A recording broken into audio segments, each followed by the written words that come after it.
नमस्कार विद्यार्थी मित्रांनो, MPSC आणि सरळ सेवा परीक्षेची तयारी करणाऱ्या सर्वच विद्यार्थी मित्रांसाठी अतिशय महत्त्वाची अशी ही अपडेट आहे.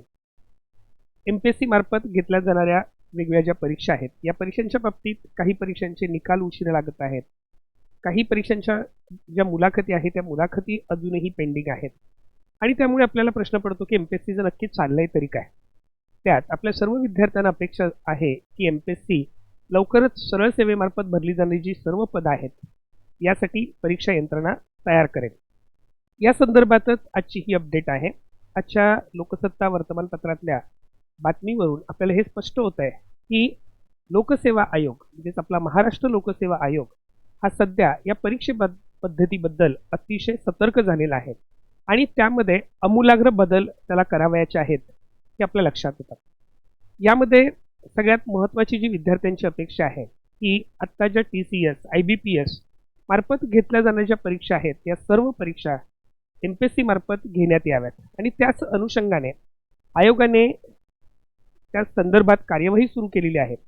आपण पाहू शकतो की आजच्या वर्तमानपत्रात महाराष्ट्र लोकसेवा आयोगाच्या सदस्यांनी केरळ लोकसेवा आयोगाच्या कार्यालयाला भेट दिली आणि त्या ठिकाणची वन स्टॉप सोल्युशन किंवा वन स्टॉप एक्झाम सिस्टम जी आहे ही समजावून घेतली. त्याचबरोबर उत्तर प्रदेश लोकसेवा आयोगाचे अधिकारी सुद्धा महाराष्ट्र लोकसेवा आयोगाच्या बैठकीला हजर होते आणि ह्या सर्व चर्चांच्या मधून महाराष्ट्र लोकसेवा आयोगाला एक नवीन परीक्षा प्रणाली तयार करावयाची आहे हे स्पष्ट होतं आणि त्या संदर्भातली ही जी बातमी आहे याच्याबद्दल आपण सविस्तर चर्चा करणार आहोत. यामध्ये पहिला महत्त्वाचा मुद्दा आहे तो म्हणजे खाजगी संस्थांकडे असणाऱ्या ज्या वेगवेगळ्या सरळ सेवेच्या परीक्षा आहेत त्या आयोगाकडे दिल्या जाणार आहेत. याचं कारण काय आहे तर आपण पाहू शकतो की खाजगी कंपन्यांमार्फत होणाऱ्या ज्या परीक्षा आहेत त्या परीक्षाबद्दल विद्यार्थ्यांच्या अनेक तक्रारी आहेत, त्यामध्ये अनेक तांत्रिक अडचणी समोर आलेल्या आहेत आणि मग विद्यार्थ्यांचा विश्वास जर संपादन करायचा असेल तर आयोगाला हा निर्णय घेणं गरजेचं होतं. त्यामुळे आयोगाने हा ऐतिहासिक निर्णय घेतलेला आहे. मुख्यमंत्री स्तरावर विद्यार्थी संघटनेच्या मागणीला सकारात्मक प्रतिसाद देखील देण्यात आलेला आहे आणि हा निर्णय घेण्यात आलेला आहे. याच्याबद्दलचा शासन निर्णय सुद्धा अगोदर प्रसिद्ध झालेला आहे हे आपल्या सर्वांना माहिती आहे. या संदर्भात सध्या केरळ मॉडेलचा अभ्यास सुरू आहे. केरळमध्ये सर्व प्रकारची सरकारी पदभरती ही तिथल्या लोकसेवा आयोगामार्फतच म्हणजेच केरळा पब्लिक सर्व्हिस कमिशन मार्फत केली जाते. MPSCच्या शिष्टमंडळाने नुकताच केरळचा दौरा करून तिथल्या वन स्टॉप भरती प्रक्रियेचा बारकाईने अभ्यास केला आहे. महाराष्ट्रात ही आता अशाच प्रकारची एकात्मिक परीक्षा प्रणाली लागू करण्याचे संकेत त्यामुळे आपल्याला मिळत आहेत. त्याचबरोबर दुसरी महत्त्वाची अपडेट आहे ती म्हणजे उत्तर प्रदेश आयोगाचा दौरा. 2 फेब्रुवारी 2026 म्हणजे कालच UPPSC Uttar Pradesh public service कमिशनचे अध्यक्ष संजय श्रीनेत यांनी मुंबईत भेट दिली.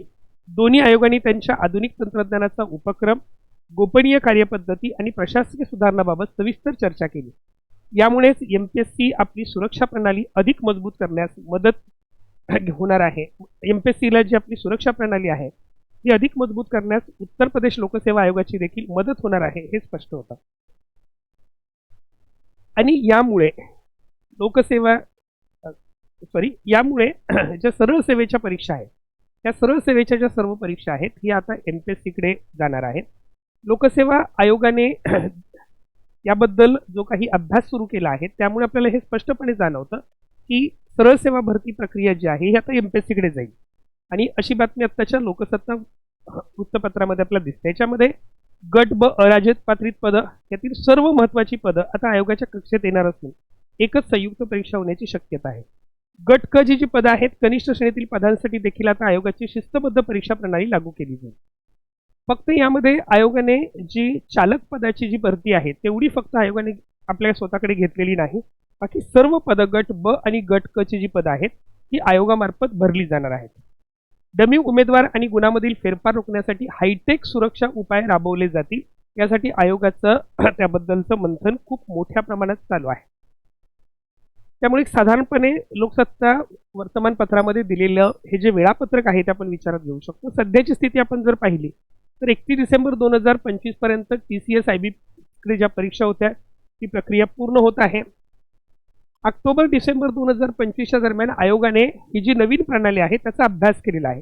नवीन सॉफ्टवेअर, त्या पोर्टलची चाचपणी ह्या सगळ्या गोष्टी चालू आहेत आणि त्यामुळे या ठिकाणी वर्तमानपत्रात 1 जानेवारी 2026 पासून असं म्हटलंय, म्हणजेच येणाऱ्या काळात हे ज्या वेळेला सर्व अपडेट होईल 2026 मध्ये ह्या सर्व जाहिराती ज्या आहेत त्या फक्त MPSC मार्फत प्रसिद्ध होतील अशी अपेक्षा आहे. त्यामुळे हा जो निर्णय आहे हा सर्व विद्यार्थी मित्रांसाठी अतिशय महत्त्वाचा आहे. गट ब गट क पदाचा MPSC परीक्षेमध्ये समावेश झाल्यामुळे पदसंख्येमध्ये सुद्धा खूप मोठी वाढ होणार आहे. आणि सगळ्यात महत्त्वाचं, जेव्हा परीक्षा MPSC मार्फत घेतल्या जातात त्यावेळेला त्या परीक्षांच्या बाबतीत MPSC अतिशय काळजीपूर्वक पाठपुरावा करते. प्रत्येक वर्षी त्या मागणी पत्रकासाठी व्यवस्थित पत्रव्यवहार केला जातो आणि त्यामुळे ही जी रिक्त पदं आहेत ही रिक्त पदं वेळेवर भरली जातील. त्याचबरोबर सगळ्यात महत्त्वाचं म्हणजे MPSCच्या बाबतीमध्ये जो विद्यार्थ्यांचा विश्वास आहे तो इतर खाजगी संस्थांच्या पेक्षा जास्त आहे. त्यामुळे पारदर्शकतेचं एक प्रमाण MPSC करून आपल्याला मिळेल. म्हणजेच या ठिकाणी सगळ्यात महत्त्वाचं आहे ते म्हणजे की विश्वासार्हता प्रथम. खाजगी कंत्राटदारांचा हस्तक्षेप पूर्णपणे काढून टाकल्यामुळे आता सर्व निवड प्रक्रिया केवळ गुणवत्तेवर आधारित असेल. तो ते या उमेदवारांना आळा बसून खऱ्या कष्टाळू विद्यार्थ्यांना या ठिकाणी संधी मिळेल, त्यांना न्याय मिळेल. विद्यार्थ्यांसाठी याचे महत्त्वाचे फायदे आहेत. एकच नोंदणी, वारंवार वेगळ्या पोर्टल्सवर नोंदणी करण्याची गरज उरणार नाही. जलद निकाल, तंत्रज्ञानाच्या वापरामुळे उत्तरपत्रिका तपासणी निकाल प्रक्रिया गतिमान होईल. कमी परीक्षा शुल्क, खाजगी कंपन्यांच्या तुलनेत आयोगाचे शुल्क विद्यार्थ्यांच्या खिशाला परवडणारे असेल आणि सर्व स्पर्धा परीक्षांचे नियम आता एकच समान असतील. त्याचबरोबर आपल्याला वेगवेगळ्या विभागाच्या वेगवेगळ्या परीक्षा द्याव्या लागणार नाहीत आणि त्यामुळे विद्यार्थ्यांना एक असं आशादायी चित्र महाराष्ट्र लोकसेवा आयोगाने निर्माण केलेलं आहे. महाराष्ट्र लोकसेवा आयोगाने जो केलेला सर्व विचार आहे तो लवकरात लवकर अंमलात आणावा अशी सर्व विद्यार्थी मित्रांची अपेक्षा आहे. आणि येणाऱ्या काळामध्ये म्हणजे ह्या 2026 वर्षामध्ये सर्वच परीक्षा त्या महाराष्ट्र लोकसेवा आयोगामार्फत व्हाव्यात अशी सर्वच विद्यार्थ्यांची अगदी मनापासून इच्छा आहे.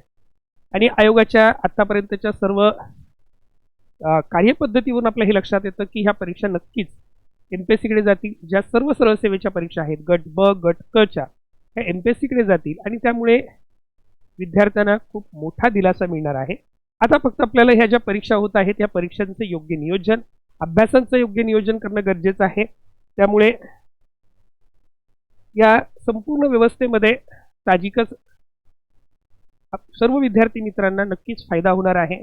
त्यामुळे जे विद्यार्थी MPSC सरळ सेवा परीक्षेची, MPSCच्या सर्व परीक्षांची तयारी करत आहेत अशा सर्व विद्यार्थी मित्रांनी आपल्या अभ्यासाचं योग्य ते नियोजन करावं आणि येणाऱ्या काळामध्ये ज्या वेगवेगळ्या पदभरती होतील त्यामध्ये यश मिळवावं. धन्यवाद.